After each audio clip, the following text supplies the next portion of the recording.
ফেনীর বন্যা নিয়ন্ত্রণে সেনাবাহিনীর মাধ্যমে বাঁধ নির্মাণের কথা ভাবছে সরকার।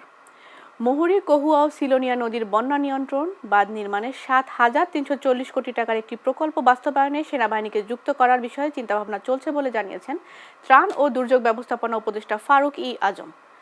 সকালে ফেনীর পুরাতন মুন্সিরহাট এলাকায় একটি আশ্রয়কেন্দ্র পরিদর্শনে গিয়ে তিনি এসব কথা বলেন। উপদেষ্টা জানান, ফেনীর উত্তরের দীর্ঘদিনের বন্যা সমস্যার স্থায়ী সমাধানে সরকার আন্তরিকভাবে কাজ করছে।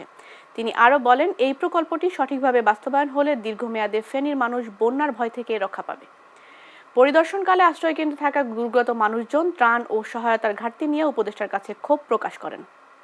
জনিত কারণে যে সমস্ত মানুষ ঘর বাড়ি থেকে আশ্রয় হারা হয়ে এখানে আশ্রয় নিয়েছে, তাদেরকে সরকার ভালোভাবে দেখেছে কিনা, তাদের কেয়ারটেক করা হয়েছে কিনা, তাদের খাবার দাবার, তাদের পরিচর্যা ইত্যাদি ঠিক মতো করা হয়েছে কিনা সেটা দেখতে আসছিলাম। এটা হচ্ছে আমার মুখ্য উদ্দেশ্য।